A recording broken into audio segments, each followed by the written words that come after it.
বাজেটৰ বিত্তমন্ত্ৰীজন পুৰা নিকা মানুহ হ'ব লাগিব। কিন্তু আমাৰ বিত্তমন্ত্ৰীজন নিজে হ'ল চিণ্ডিকেটৰ মাষ্টৰ। 5টা বস্তু থাকিলে ভাল বুলি ক'ম। 5টা বস্তু যদি অসমৰ বাজেটখন ভাল বাজেট হয় তেতিয়াহ'লে 5টা বস্তু থাকিব লাগিব তাত বৈশিষ্ট্য।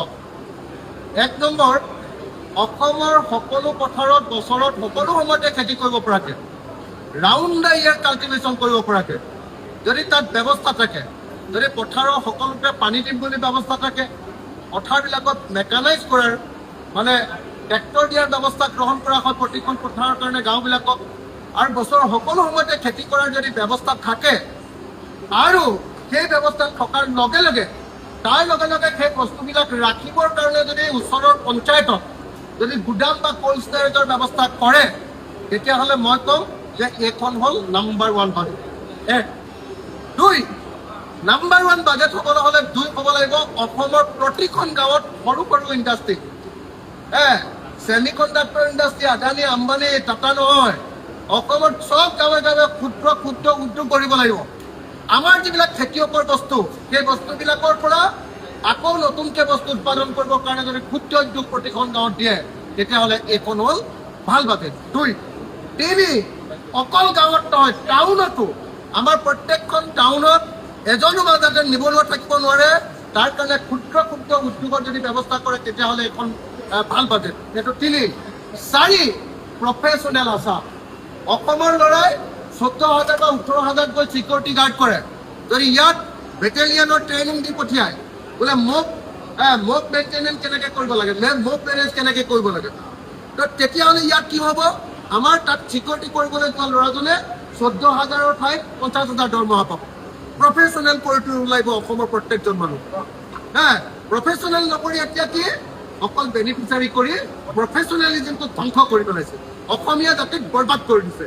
তাৰ বিপৰীতে এখন প্ৰকৃত প্ৰফেচনেল অসম যদি গঢ়াৰ ইয়াত ব্যৱস্থা থাকে, তেতিয়াহ'লে মই ভাল বাজেট বুলি ক'ম।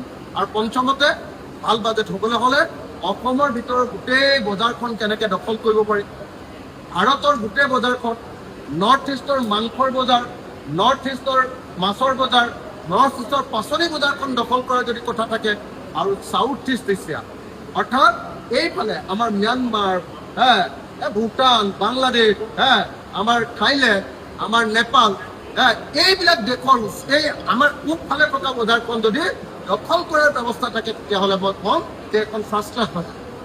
আৰু নহ'লে এনে যদি নিয়ম মাফি কিবা এখন দিয়ে, মই নিজে আজি এখন বাজেট বনাই লৈ আছোঁ। অসমৰ বাজেট কেনেকুৱা হ'ব লাগে মই নিজে বনাই লৈ আছোঁ। অসমৰ কেনেকুৱা বাজেট হ'ব লাগে মই নিজে বনাই লৈ আছোঁ। বাজেট আচলতে কেনেকুৱা হ'ব, মই নিজৰ পৰা নিজে বাজেট এখন বনাই থৈ দিছোঁ। কোনে যিহেতু একো বাজেট চাজেট বনাব নাজানে, গতিকে একচুৱেল বাজেট কেনেকুৱা হ'ব লাগে মই নিজে এখন বাজেট বনাই থৈ দিছোঁ।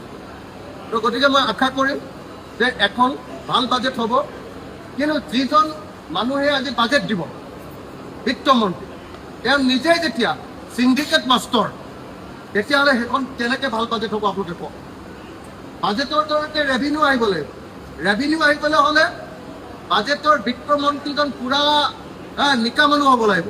কিন্তু আমাৰ বিত্তমন্ত্ৰীজন নিজে হ'ল চিণ্ডিকেটৰ মাষ্টৰ, ভাল বাজেট আহিব নেকি কওক, সেইটো